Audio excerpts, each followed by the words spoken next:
want the check.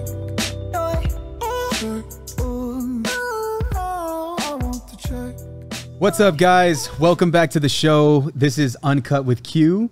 And in this show, we talk about business advice. We talk about life advice, overcoming hardships, leaderships, all of the above, and current events, things that are happening in today's society. So, guys, I'm your host, Quentin Flores. Man, I'm just super excited. Today is a phenomenal day. I have a really good friend of mine here. What is up? What is up? How are you? I'm doing amazing. Yeah. It's been a long time since I've seen you. Yeah. I know we've been like chopping it up outside of this. Literally, I have not stopped talking to you this whole time. Dude, it's been amazing. And I'm so grateful. Thank you for having me on. I'm like super excited right now. I'm excited, man. You're my first lady guest. Yes. This is big, man. So all the women listeners that are in here, what's up? You know what I mean? All the single ladies. Oh, I'm kidding. I don't know this song. I just don't know what else to say when it comes to that. But dude, Bettina, introduce yourself to everybody that's listening right now. Who are you? Who am I? So my name is Bettina Arredondo. And I am literally a multi-passionate entrepreneur. I love everything business. Everything making money. I love it. Everything faith-driven is just all me. I love it. I love it. So, dude, what do you got going on these days? What are you doing lately? Yeah, so right now we are launching nationally my current real estate investing program. Now, this is just for people who are just starting. I have a big heart for people who want to grow a business, not sure where to start. And I guess, I mean, I'm sure like you, we've talked about you use real estate as a vehicle to other amazing business ventures. Oh, absolutely. And like it's this. just, it's awesome. And I want to open people's eyes and mind that there's so much more than just the regular JOB, you know? So we're launching that. That's going live. We're literally just putting all the last minute pieces together. It's exciting. Dude, it's amazing. And then on top of that, just my actual real estate investing business. And then, of course, being a visionary, I have so many other things that I want to plan. So yeah, man, it's just the beginning. That's beautiful. That's beautiful. You guys make sure that you tune into this because we're going to be diving into everything that she has going on, all the stuff that she's been operating lately. And I've actually had the honor and opportunity to see Bettina grow into the business over the last couple of years. And it's just been crazy. Some of the stuff that I've seen you go through that would probably bring the average person to their knees. And you're still kicking it. You're still making it happen. Yeah. And you know, we're going to get into all of that stuff, dude. But, dude, tell everybody that's listening about you. Like, were you born here in San Antonio? So I'm actually from Phoenix, Arizona. What? Yeah, I know, hey, right? You know what, man? And this could be, you know, my God, it's funny because you used to be a cop. And I'm saying this. But she's not going to arrest me on this podcast, all right? But, dude, Phoenix has the best weed that I've ever smoked in my entire life. I have to say this on this podcast. It is the best. I've smoked tons of pot in my life, but this place, there's something spiritual about it. I promise you. Were you. So you grew up in Phoenix? So I was born in Phoenix. I grew up here in San Antonio, so I am native. What part? Like Scottsdale, Glendale? Phoenix, Arizona. No. Okay, just gotcha. Just the main city. Yeah, my parents were actually migrant workers, and so we started off there, and then majority of my family was they're off of Mexico, and so they all came to San Antonio. So my parents just ended up just back over here with family. Wow. Yeah. How long were you in Arizona before you came over here? I'd say we were there for about 3-4 years. I was really little still. So, but grew up in the south side of town. I actually went to Southside High School, and yeah, just saw life in a different way, but I wanted more. I wanted better. I wanted, like, you know, just that vision of what I want life to be. You grew up on the south side of San Antonio. Yep. It explains so, like, it honestly just explains so much. Yeah. I grew up on the west side. I have you know, I can look professional, but I do have, if I need to, I can unleash if I have to, you know. And then, those south side tendencies. Yes, I got you. I can throw it down if I have to. I am a rowdy fighter. I do. You know, when I think you did mention this, so I'm actually a former police officer, came from law enforcement. And they taught us a lot of combatives. They taught us a lot of like floor work, boxing, MMA style. And it was the funnest thing.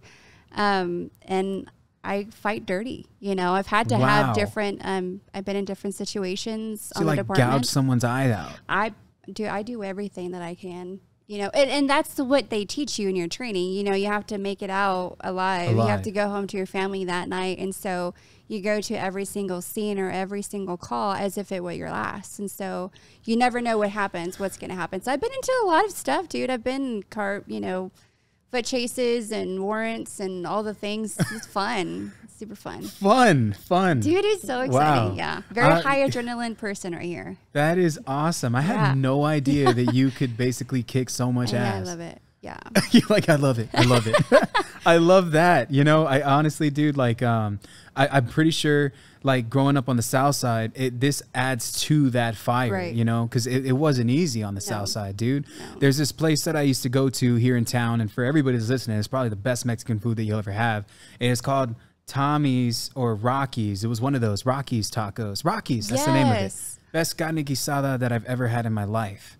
Amazing. So you went to Southside High School? Yes, I graduated from Southside High School. When you graduated, what did you do after that? You just went straight into the academy? No. So after graduated high school, I actually went to, I got a job at USAA. Oh, wow. And so that was my first big girl job. But I actually was working throughout high school. My parents divorced, and my mom was a single mama, and she was going back to school. And so I wanted to help her. So I was actually a waitress in high school. So that was kind of like after graduating high school, I wanted to start like making a lot of money. I started seeing, you know, all the things of as far as adulting, you know, but I wanted to get further in life. I wanted to start helping my parents give back, and I wanted to get out of Southside, you know, not saying there's anything bad about it, but I wanted a better life. I didn't want to have to struggle, you know, I didn't want to struggle anymore. And so yeah, I applied and I went for it, and I was the youngest person in like my floor, I think, in USAA. Wow. Yeah. So the USAA came before the academy? Yes. What was the decision that you made that was just like, screw USAA, let's go be a cop? So back in the day, I actually was sexually abused and sexually assaulted. Wow. When I was little. Yeah, and I went through a very hard time. Wow. Yeah, it's crazy. And it goes real deep, and I had a fear, and to me, I couldn't get out of, I was that little girl that wherever I went, I would freak out, dude. I would go into like corner and hyperventilate, but I got threatened as if I did say something, they were going to kill me and my family. Oh my God. They broke into my parents' house, sexually assaulted me, threatened me with a gun. Like, it was crazy. Yeah, it was insane. So I never got out of it, and I couldn't talk to anybody about it because I was afraid that someone's going to come and hurt me and my family. So insane. I know we're getting really deep, but this is what happened. And then so I grew up in faith. I grew up in church and all the things. And so I was like, well, how do I get my mind off of stop being scared, and am I facing my fears? So then I flipped it, something that bad that really happened to me, and I use that for the good. So then now I was there, the first person when someone got raped, sexually assaulted. I was there at the person's worst, who I can kind of relate to. Wow. And I was there. Like, I know how you feel. Talk to me. How can I help you? How can we find this person right then and there instead of waiting, or someone like me who was traumatized by it? So that's what fueled my passion to be a police officer. No one knew until now. That is crazy. That's my story and why I decided to be a police officer, because I wanted to serve and help. What better way than to be on that side of the spectrum? No, you know? I mean, it was the most amazing blessing. Yes, we got to put a lot of bad people away. We did, you know. I got threatened all the time that they were going to come back and kill me, and I arrested so many people because I was in it, dude. I was in the west side of San Antonio. Central was my my substation, and we went out. I looked for prostitutes. I looked for drug dealers. I looked for all the things that I didn't want this world to be about, you know. And I would talk to people. I was the coolest cop, I swear. And thankfully, you look like a cool cop, dude. Like, I got away with so many. I'm like, I could have died today, you know. But I was so nice to people. I was like the nicest, coolest person, because that's how I wanted to be treated. Even though they did something pretty crappy or the horrible thing. Oh, dude, I still treated them like, you know what, sir? And they were like, okay, I put my hands behind my back, ma'am. You don't have to do anything. I'm like, okay, perfect. I just have to put the handcuffs on. And, you know, it made my job easier, and I would de-escalate situations so quickly. So risk taking and all that stuff, adrenaline, I feed off of it. So when that door closed, and then I'm like, God, what am I supposed to do now? Like, and it was just the craziest way had that door closed, by the way. What happened? So 5 years in, I'm about to, you know, start getting prepared to take my DIs test. So detective, I wanted to promote. I wanted to go to the next level. You have to hit go 5 years. Oh, I was going to retire in the police department. I thought that's where I was supposed to be. You know, I loved it. Like, I love that. I promise, it's so fun. It's the funnest thing. Do a ride along if you can, I swear. I've done one, yeah. It's so fun. But, so I got pregnant. My ex-husband and I had a baby girl, amazing pregnancy. And then when she was born extremely sick. Wow. Super sick. And no one can figure out what was going on with her. When I went back on patrol, she was still newborn. Obviously, after my maternity leave, she was not getting any better. I remember on my way to work, my mom was watching her for me when I was on, because I used to work nights. Awesome to have a supportive mom getting your back, man. Yeah. She sounds amazing already. Dude, she was awesome. And so I would drop her off, and I remember dropping her off, about to clean her diaper, and there was blood in her diaper. I called the doctor. And then I had the most eye-awakening phone call, and the doctor said, either you can go to work, drop her off in the hospital, and pick her up when you're done, or you can be a mom and stay home and take care of your daughter. Wow. Dude, that hit me so hard. But it was real. It was my reality, right? And I'm like, you know, you're right. I'm mom first. The doctor told you this? Yeah. I'm mom first. So I called my sergeant, and in tears, because I knew at the time, like, I was supporting my family. I was, you know, one of the breadwinners in my family. And my ex-husband at the time was full-time military reserves. And then he was EMS, and he was full-time student. So it was, a lot of the pressure was on me too, you know? So financially, I knew if I left, like, how are we going to make some more money? You know what I mean? And I cried, and he was like, how can we keep you on, Bettina? Like, cause dude, they called me a hard charger. Like, I killed it. I was that female where you didn't have to worry about if we got in a fight. I held my own. If we were going to call, you didn't have to worry about Bettina. And that's there's a big thing in law enforcement world when there's a female going with you on a call, because you don't like they're babysitting a female. And no, but I held my own for so long. People respected me, guys respected me, and that's what I wanted. Old timers respected me, where they're old time thinking like, women don't deserve to be on the department, right? That's crazy. Yeah, so I built a really good reputation for myself as a female in the department, and I worked hard, dude. Like, my life on the line, I worked hard. And then to have all that removed, but of course it's my kid, and as a father, you understand, you do anything for your child. Anything. So it was like, sorry, sir, I mean, unless she can come to work with me, other than that, like, we don't know what's wrong with her, so I need to do that. And my whole life shifted in an instant. No backup plan, no plan B. That was my end all be all career. And I'm like, what am I supposed to do now? I lost everything. I lost my house. We lost our truck. I mean, we lost everything I ever built. Everything I built for 5 years, it was gone like that. And I was like, holy moly. And then God opened a door to investing in real estate. I had no experience whatsoever. Didn't even know. I watched it on TV. HGTV was my thing. Oh, yeah. You know? I loved it. Yeah. But I'm like, how do I do that? Like, still be at home, take care of my sick kid, but then make money and still provide. Because I'm a provider too. Like, I'm one of those that it's equal. You're going to get it done. I'm going to get it done. And so what do I need to do? So I dove head first into this thing. And because I think the only reason why I grew so fast, I didn't know what I was doing, but at the end of the day, it's like, how am I going to feed my kid? I got to ask you, how long ago was that? That was like, I left in 2016. That was 5 years ago. Yeah. In 2017, you bought a house that I had under contract. Did you know that? No, I didn't. Yeah, it was a duplex that needed to be converted. There was a unit in the back, and then there was burn damage in the back unit. No way. I don't know if you remember this house. No, I don't. I told that lady that no one else was going to buy it. And then you came in and you totally bought it. Yeah. I wish I had the address, because if I pointed that house out, I remember driving by and I saw you out the front of that house. Yeah. And then I drove off. But that was one of the houses that I was working on, and she didn't tell me that she had someone else that was going to buy it. But it's all good. You know what I mean? It's a long time. I think a lot of people get into real estate and they have no idea how small of a community it is, one. And then two, it's like,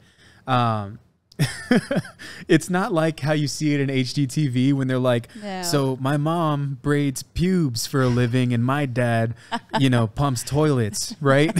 It's like our budget is 1 million. Yeah.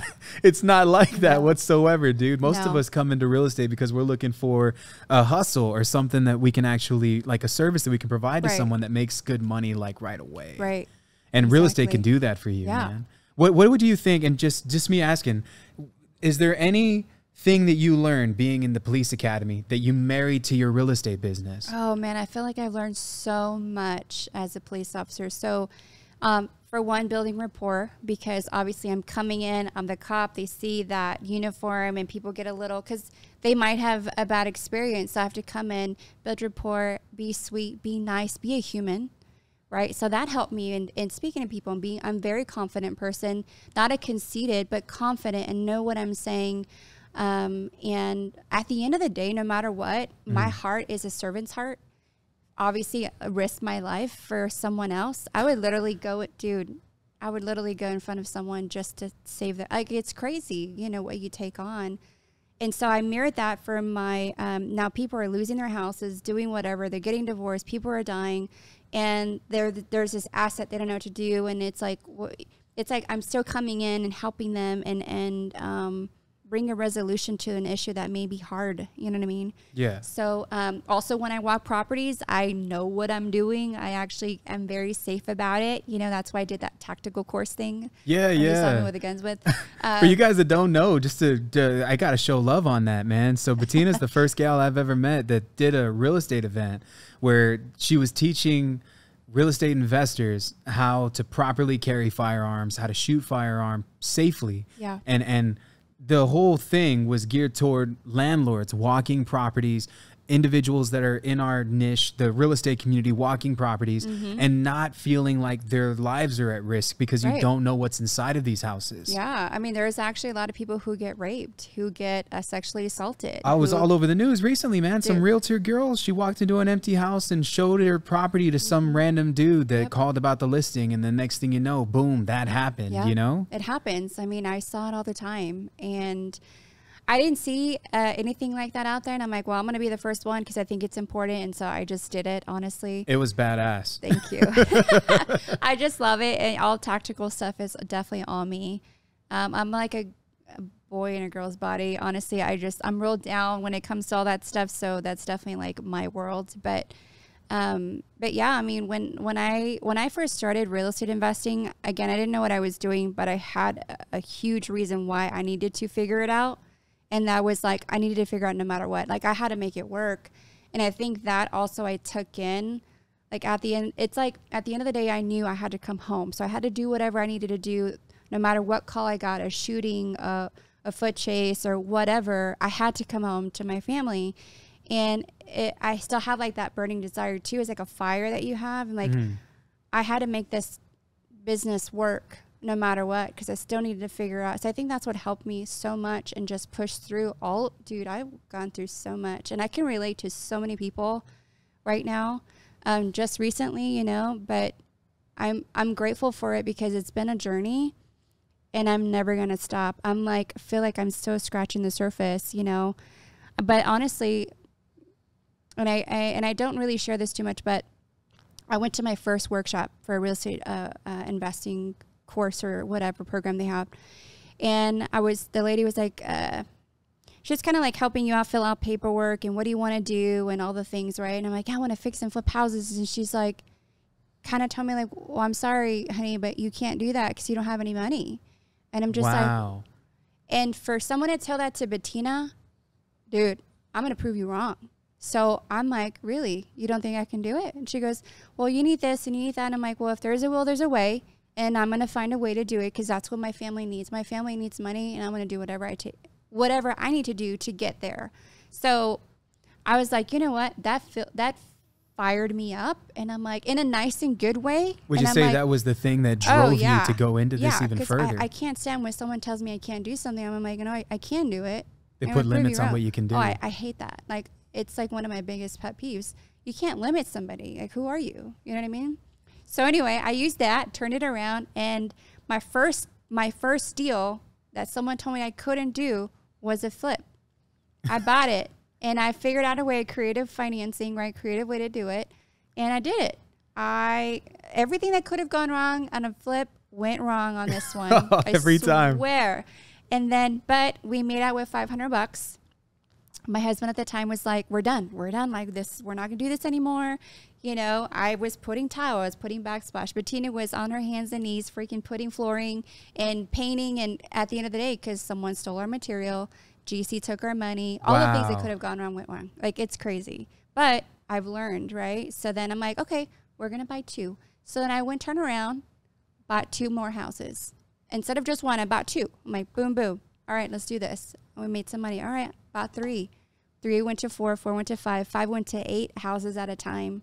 Wow. And I was just like unstoppable. Like, when you can see it and you realize the possibility of something, you can do anything. Yep. Do you know what I mean? Like, perception is reality, but then there's this, you love God, right? Yes. So we're going to talk about some faith stuff right now.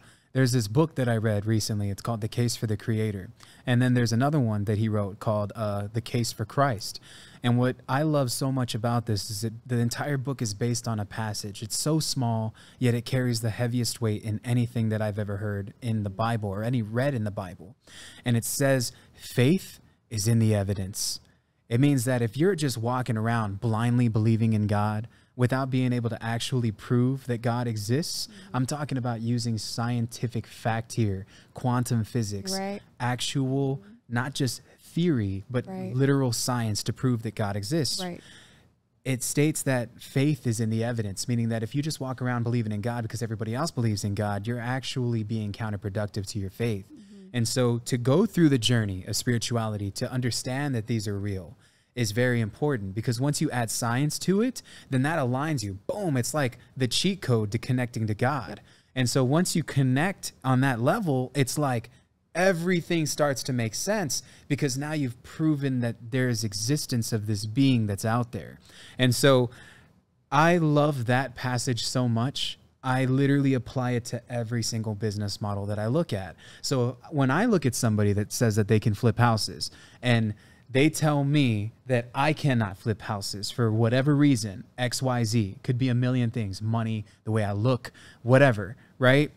It's funny because they just gave me the evidence, because my faith is not driven by what they believe I can't do. My faith is driven by the evidence that they've shown me that it can be done. And so thus I can apply myself to this. All you have to show me is that it can be done. That is all I need from you. And then my faith is aligned on the evidence, because God will find a way for me. Always. And it always felt like whenever, and here's the thing, I feel like as I was growing into the business and I started involving myself with all these people, connecting with people, I started traveling the nation, and like, okay, if in the beginning, I'm not going to lie, I was very stubborn. I'm a very alpha person. I think I can do everything. I want to be superwoman. I do. Do you still struggle with that today? I still do. But I have learned to control it a lot more. That's good. Yeah, because it can definitely get in the way from your success. And that's what happened about 2 years into it. I hit a burnout because I was going crazy. Like I was thinking, okay, numbers wise, if I made, let's just say for my first flip, if I made $30,000, and then as a police officer, I was making maybe $50,000 to $60,000 a year, but I made that in 4 months. Holy moly! If I double this, or triple this, I can make, dude, I can make so much money, less than like $100,000 in this sum. I was just like, there's no way I'm ever going back. And I remember my sergeant called me about a year in, and he was like, hey, Bettina, like, you know, they're allowing people to come back. What? Even if they're so far out, and you can actually get your job back. What did you tell him? And I'm like, Sarge, I will never go back. You want to know how much money I make? You're crazy. Like, there's just no way. And I told him, he's like, yeah, no, don't come back. I mean, there's no point unless I really wanted to do it. You know, I told him I'll go for a ride along, but I'm sorry, sir, but I retired my mother. I retired, you know, my husband at the time left what he was doing. We ended up forming a general contracting company to fuel our own flips because we're doing that much. So we had guys that are in our crews, you know, that were paying hourly. I was just going crazy. Like Bettina was like, oh my gosh, you just, when you finally realize and it finally hits you, you want to grow this empire. You know what I mean? You know that there's no limit to what you can do. As long as you have the knowledge and the will, I think, I feel like if you don't have those, sometimes you fall short. You know what I mean? Or but it's okay too, yeah. because if you fall short, it's just a lesson. That's right. all it is. But when you see a lesson and you disguise it as a loss, you put negative connotations on the outcome, because we all lose, you know?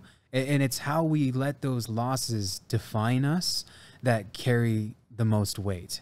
Yeah. So man, I totally believe it, bro. I mean, it's honestly beautiful seeing the growth. I didn't know half the shit that you just like. I've been around Bettina for years already. We talk to each other at RIAs. We're always talking about things that we have going on and just always just building each other up. It's always positive vibes when I'm with you. You know, I did not know that you've been through so much. So you got into real estate, boom, you take off like a fucking rocket, right?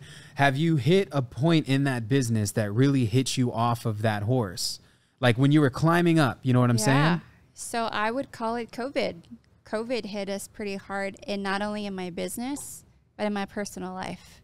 Wow. Yeah. So all at the same time, again, another like blindsided punch in the gut, you know, and I lost my husband left me, literally packed his bags, left me and my daughter. I didn't see it coming, and it happened. And it's like, you know, it wasn't the best. Like, it wasn't perfect. None of us have perfect marriages. I'm sorry. It just doesn't exist. But we can do our best. Some days I love my lady. Sometimes I want to powerbomb her through a table. But at the end of the day, she'll beat my ass. So I don't, you know? So, but it's like, I didn't see it coming. And I try to, not saying I try to predict, but you know when something's going to happen. It's inevitable. But I didn't think it was going to happen that soon. Obviously, COVID affected a lot of people. And it hit him and us really hard, you know. No one wanted to walk properties. None of the contractors wanted to come to work because of COVID. We couldn't leave our houses. So my actual whole business collapsed. Wow. Yeah. And I was like, how am I going to get out of this one? My husband left. It's just, I'm a single mom, which I never thought was ever going to happen. And it happened. And my business, everything that I built for the past 5 months, I didn't have another backup plan. Like, Bettina, didn't we just learn? You know what I mean? But even through that whole thing, it took me a while to finally get through the whole divorce thing, and then rebuilding, rebranding, because everything we have was together and all the things, legal, profit stuff, you know. It's a lot. It's a lot. It's definitely a lot. And then rebuilding my entire investing business. But thankfully, I was the one with the knowledge, and thankfully, I was the one with all the skills that I knew I can build. And I rebuilt very quickly once the market started opening back up. We can actually get out of our houses. And, but honestly, through that time, I was trying to figure myself out as a person inside and know, like, okay, God, this is like another chapter of my life. Do you want me to continue flipping houses, or am I supposed to do something else? And that's when the whole thing of coaching started happening. It's like a burning desire that I had, like, man, only if I, and I would say this all the time, man, if I knew this when I first started, if I knew this when I first started, I'd be so much up here further than where I am right now. But I had to go through all that so I can speak to the ones that are there now, and I can relate to you and like, dude, like, you are there. Like, the cliche saying of everything happens at the right time is so true. And until you go through all the things in life, you're going to finally realize, and I'm 34 and I'm going to be 35 in a couple of days, but happy birthday. Thank you. But at a young age, like, you get to realize that if you really start noticing all these life events that happen, there's it for a reason. You just gotta, it depends honestly on how you take it. Are you going to roll with the punches? Or are you going to sit there and cry about it? Like, and I'm a straight shooter, dude. Like, I don't BS. I'm straight to the point. Sometimes I'm a little too blunt, I guess, but it's just how I see it. You know what I mean? I think if the reason why a lot of people fail, and I'm nowhere close to where I want to be, don't get me wrong, but from what I've seen, from where I've come from and what I've been through, it's those shots in life that hit you in the gut Are you going to get back up and continue fighting? You know, I have firsthand experience on that physically in the police department. Or am I going to sit there and let someone beat my butt while I'm laying on the floor? I'm not going to do that. I'm going to fight, right? So I put that same type of thinking, and energy into everything I do. You know? I love it. I love it. You know, there's this saying that it's from Warren Buffett, and I hate to quote this dude because I don't like him. It's not that I have anything against him. I think that's a negative thing to say. I'll say I just don't appreciate the writings. But he says that economy doesn't destroy a business. An economy only reveals a business's weaknesses. And so this is the thing that's so crazy about business, is that everybody creates systems and processes for when things go right. Nobody creates systems and processes for outs or when things go wrong or when to exit a company. And these were things that were taught to me by my mentor, like how to exit a business gracefully. You exit it towards where it's operating on its own so you can be free to build other companies. Right. Like right now, I currently operate 17 different businesses. I love it. This podcast is one of them, you know, and I know that this is going to give people a platform so that they can build their brand as well. And there's just going to be a lot of stuff that's going to come full circle from this. I really don't know the outcome, but worst case scenario, we have a production company. Even if this isn't going to fully fund me and what it is that I want to do, when I start talking in a mic and I start branding myself, someone else can use this and we can turn this into a business.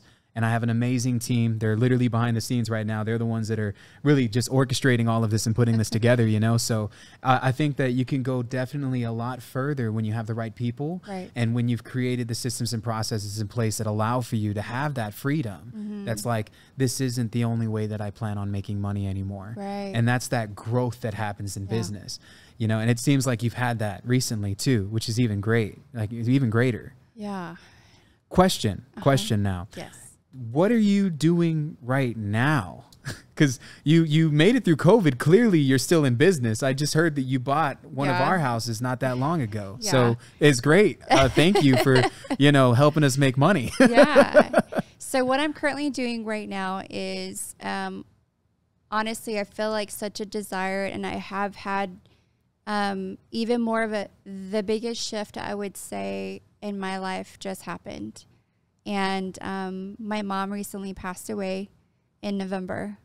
I'm so sorry to hear that. Thank you. Like when I talk to people, they tell me I could never imagine. And I remember saying that forever. I mean, I could never imagine losing my mom. Like it was just so like instant. Like that's what I would say. And then one day, she was supposed to pick up my daughter from school. She never did. I had just this horrible feeling in my stomach. She always responded. She didn't respond that day. My mom is like the most active person ever. She's like the yoga, oils, like all into organic and zen and just like this yoga mom. And I just always saw her like old and like wrinkly and on a yoga mat. Like that's what I saw her, and she loved it, And I never would have expected it. Like it's just far from my mind.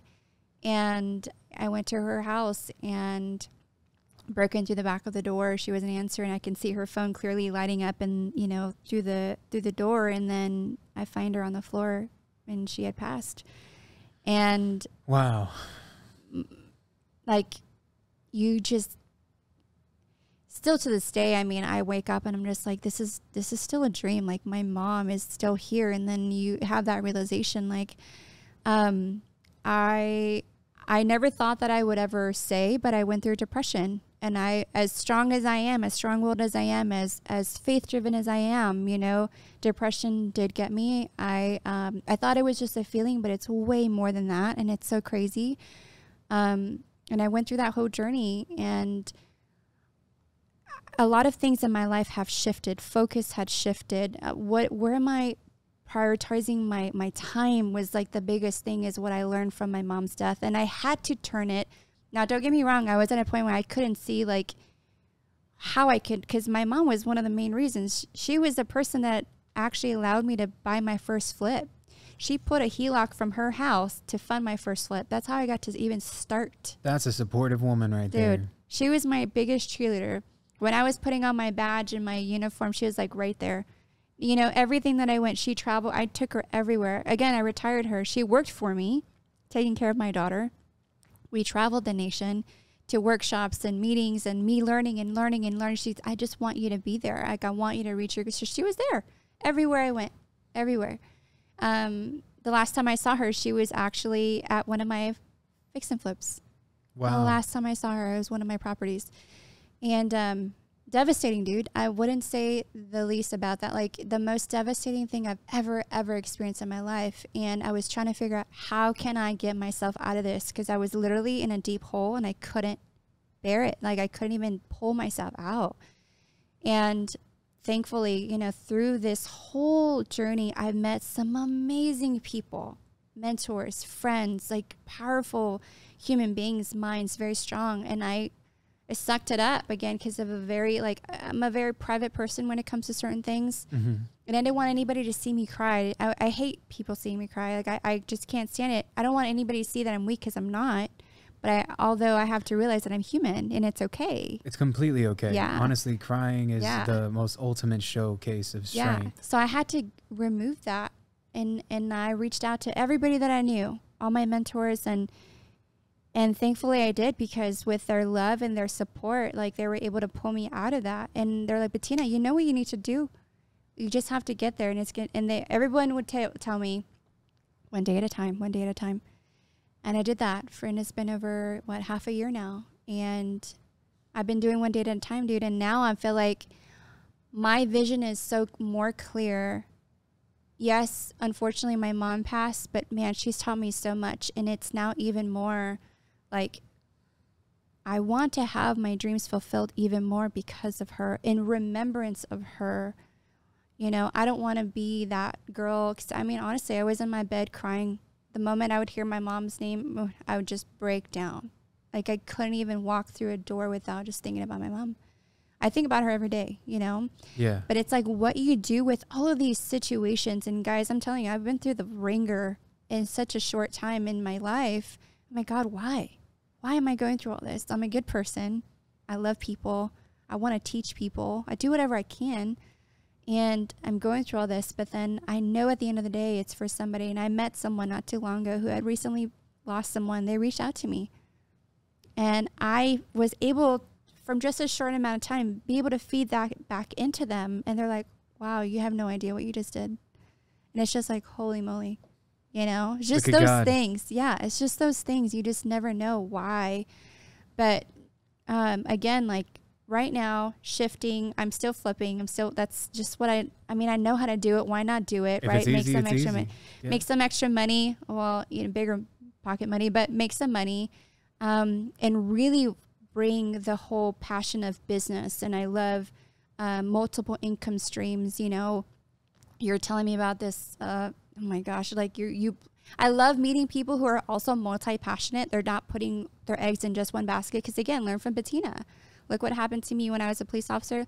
Look what happened to me in COVID. And I'm young. I'm not like successful, been in it for, you hear those wise stories from guys or men have been in, or women have been in the real estate industry, and they like lose everything in the market when it crashes. I'm in my 30s and this stuff is happening to me. It's crazy. You know what I mean? But we're learning so much at such a young age nowadays.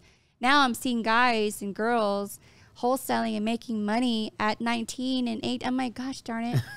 Like, where were we, right? I know. Like, what was I was probably hitting a bong in somebody's garage, dude. It's like, what the heck? But it's amazing. And it empowers me and it makes me happy, because they can do so much at such a young age and change their lives. And I'm just so thankful that people more and more, as we're getting through the more modern times and we're seeing how we can make money, being creative with certain things and making money.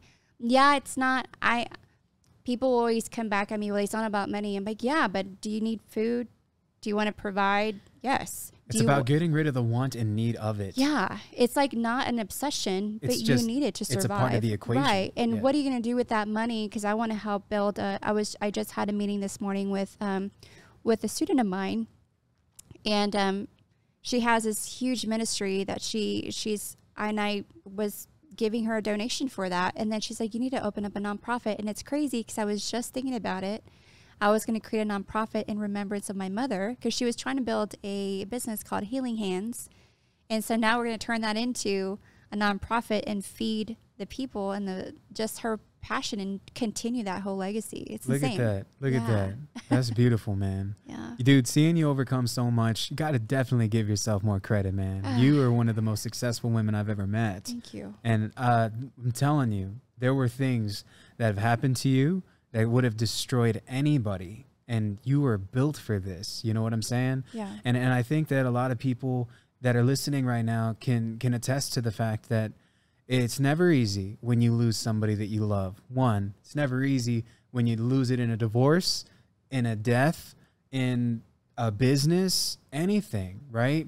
But at the end of the day, we can't forget about building the business of ourselves, because this temple right here, that totem that's inside of us, we have to continuously take care of it. Because other than that, we start shaking the temple.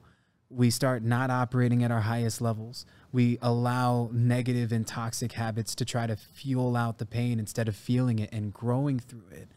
I think that a lot of people can listen to this podcast that we're doing right now and say, man, that gal is a fucking total badass. Like, straight up, I just want to say, man, like, it takes a lot to talk about what you talked about right now. I applaud that so much. Thank you. And you're so strong, dude. So fucking strong. I gotta say, I did not know anything about you until this point. Yeah. I just literally feel like it's crazy because we have so much in common, man.